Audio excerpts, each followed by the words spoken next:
ഞങ്ങള് വെറുതെ ഓരോന്ന് സംസാരിച്ചിരിക്കുവായിരുന്നു. വെറുതെ സംസാരിച്ചിരിക്കുമ്പോ ഒരാൾ കരയോ? മോള് സത്യം പറ, എന്താ ഇവള് നിന്നോട് സംസാരിച്ചത്? ഒന്നുമില്ല അച്ഛാ. നീ എന്തിനാടി നാടകം കളിക്കുന്നേ? ഞാൻ പറഞ്ഞത് എന്താണെന്ന് ആവർത്തിക്കാൻ എനിക്ക് ഒരു പേടിയുമില്ല.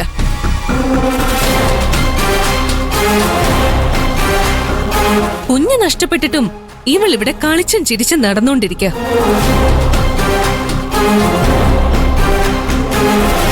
അത് കണ്ടപ്പോ എനിക്കിവള് ശരിക്കും പ്രഗ്നന്റ് ആയിരുന്നു എന്നൊരു സംശയം തോന്നി.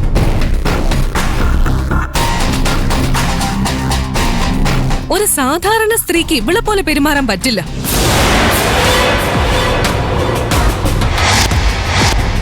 ഒന്നുകിൽ ഇവള് സൈക്കോപാത്താണ്, ഇല്ലെങ്കിൽ ഇവൾ ഇത്രയും കാലം നമ്മളെ പ്രഗ്നന്റ് ആയിരുന്നു എന്ന് പറഞ്ഞ് പറ്റിക്കായിരുന്നു.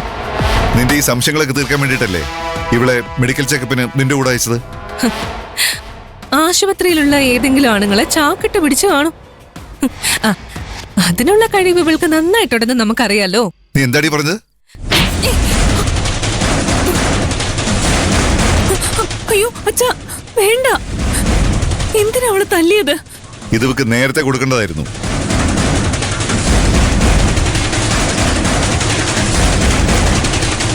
അമ്മയില്ലാത്ത കൊച്ചല്ലേന്ന് കരുതി ഞാൻ ഇവളെ കുറച്ച് കൂടുതൽ അളിച്ചുപോയി. അതിന്റെ കുഴപ്പാ ഇവളുടെ സ്വഭാവത്തിലുള്ളത്.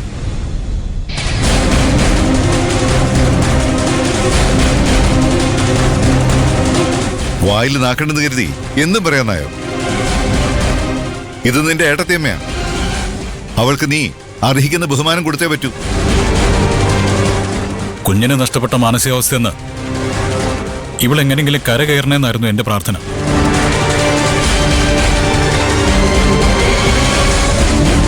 പക്ഷേ നിങ്ങൾക്കൊക്കെ അവള് പൊട്ടിക്കരഞ്ഞില്ലെങ്കിൽ വലിയ ബുദ്ധിമുട്ടല്ലേ? ഇവൾ അങ്ങനെയല്ല സഞ്ജു ഉദ്ദേശിച്ചത്. പിന്നെ എന്താ ഉദ്ദേശിച്ചത്? ചാച്ചു പറ. അല്ല, അത് പിന്നെ അറിയില്ലെങ്കിൽ ആവശ്യമില്ലാത്ത സംസാരിക്കാൻ നിൽക്കരുത്. ഇവിടെ നമ്മൾ ആകെ 5 പേരേ ഉള്ളൂ. നമുക്കിടയില് അഭിപ്രായ വ്യത്യാസങ്ങളില്ലാതെ കാര്യങ്ങൾ മുമ്പോട്ട് കൊണ്ടുപോകാൻ വലിയ ബുദ്ധിമുട്ടൊന്നുമില്ല. അതിനൊന്ന് മനസ്സ് വെച്ചാൽ മാത്രം മതി. അതിന് ബുദ്ധിമുട്ടുള്ളവർക്ക് ഈ കുടുംബത്തിൽ നിന്നും എന്റെ മനസ്സിൽ നിന്നും ഇപ്പൊ ഇറങ്ങിപ്പോവാം. പിന്നെ ഒരിക്കലും ഞാൻ അവരെ തിരിച്ചു വിളിക്കില്ല. ഞാൻ മരിച്ചാ പോലും ഈ വീടിന്റെ പടി ചവിട്ടി പോരുത്.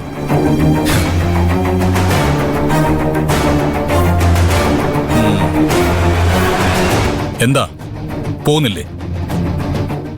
ഇനിയും നാണം കിട്ടി ഈ വീട്ടിൽ പിടിച്ചു നിൽക്കണോ? നിന്റെ ഉദ്ദേശം എന്നെ ഈ വീട്ടിൽ നിന്ന് പുറത്താക്കാണെന്ന് എനിക്കറിയാം. അത്ര പെട്ടെന്നൊന്നും ഞാൻ തോൽവി സമ്മതിക്കില്ല. ശരി, നീ എത്ര കാലം പിടിച്ചു നിൽക്കുന്നു നോക്കാം. ആ ബേബി, നീ ഓക്കെ അല്ലേ? ഞാൻ മുകളിലേക്ക് വരാം. ആയിക്കോട്ടെ.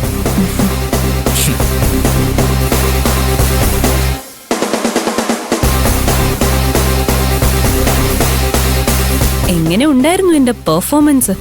അധികകാലം നിന്റെ നാടകം ഇവിടെ ഓടുമെന്ന് നീ കരുതണ്ട.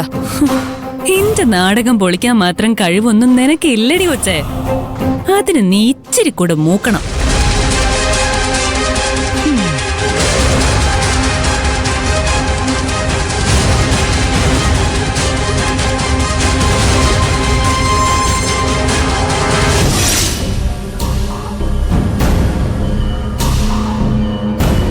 നിന്റെ അടുത്ത് കുറേയായി ഞാൻ ചോദിക്കുന്നു. എന്റെ ക്ഷമ നഷ്ടപ്പെട്ടുകൊണ്ടിരിക്കുക. മഹിമ, എന്തിനാ നീ കൊല്ലാൻ ശ്രമിച്ചേ? മാഡത്തിന് എന്താ കാര്യം പറഞ്ഞാൽ മനസ്സിലാകില്ലേ? എത്ര തവണയായി ഞാൻ പറയുന്നു, എനിക്ക് മഹിമയോട് വ്യക്തിപരമായ വൈരാഗ്യം ഉണ്ടായിരുന്നു. അവൾ എന്ത് ചെയ്തിട്ടാടി നിനക്ക് അവളെ കൊല്ലാനുള്ള ദേഷ്യം ഉണ്ടായത്? അവളെന്റെ മോളെക്കുറിച്ച് അനാവശ്യം പറഞ്ഞു.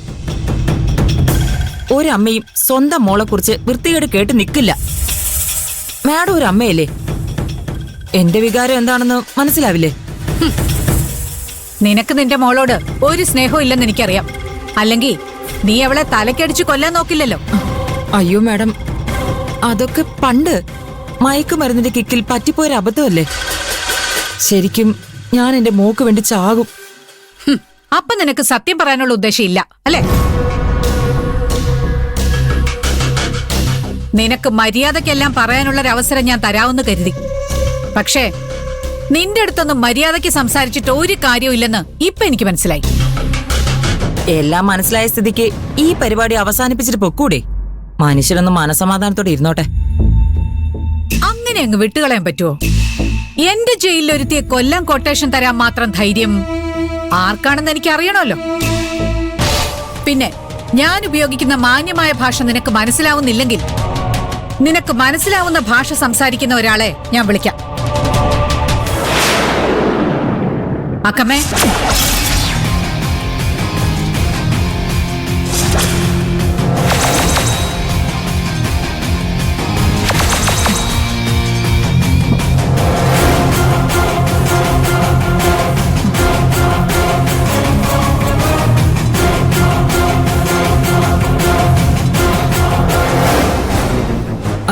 അക്കാമ്മ ആശുപത്രിയിൽ നിന്ന് എപ്പോ വന്നു? ദേ ഇപ്പൊ വന്നതേ ഉള്ളൂ. ഞാൻ അക്കാമ്മയുടെ ആരോഗ്യത്തിന് വേണ്ടി പ്രാർത്ഥിക്കുകയായിരുന്നു. എന്തായാലും ദൈവം സഹായിച്ച് അക്കാമ്മ ഒരു കുഴപ്പമില്ലാതെ തിരിച്ചു വന്നല്ലോ.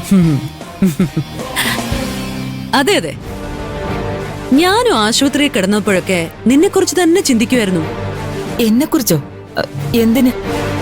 ചെയ്യാത്തൊരു കുറ്റത്തിന്റെ പേരില് എനിക്കും നിർമ്മലയ്ക്കും ഒരുപാട് ചോദ്യങ്ങൾക്ക് മറുപടി കൊടുക്കേണ്ടി വരുന്നുണ്ട്.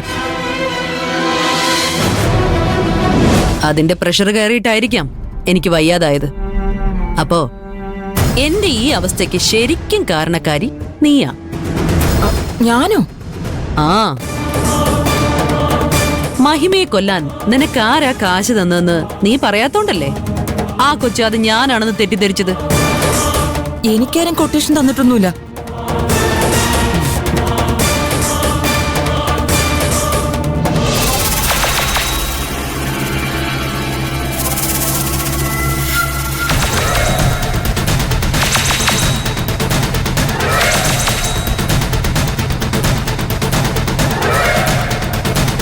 എന്റെ മുന്നിൽ വെച്ചല്ലേ നീ മഹിമയെ കൊല്ലാനുള്ള കൊട്ടേഷൻ ഏറ്റെടുത്തത്.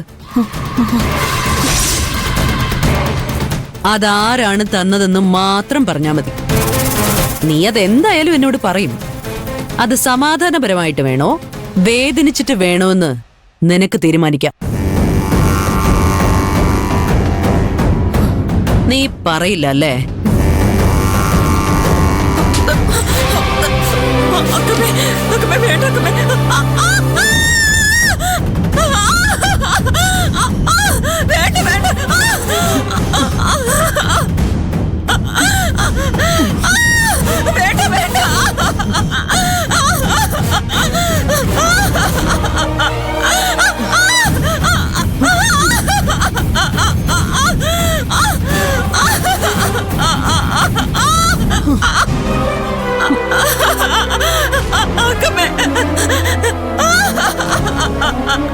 ഞാൻ പറഞ്ഞ അവരെന്നെ കൊല്ലും.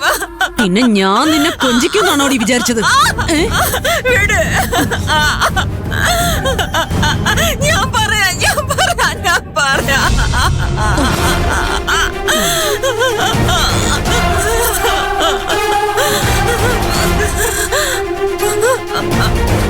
പക്ഷെ കോടതിയിൽ ഞാനിതൊന്നും ആവർത്തിക്കില്ല. ഞാനവരെ ഒറ്റിയത് അവരറിയരുത്.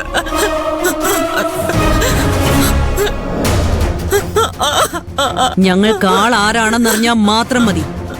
അവരെ ഞങ്ങൾ കൈകാര്യം ചെയ്തോളാം.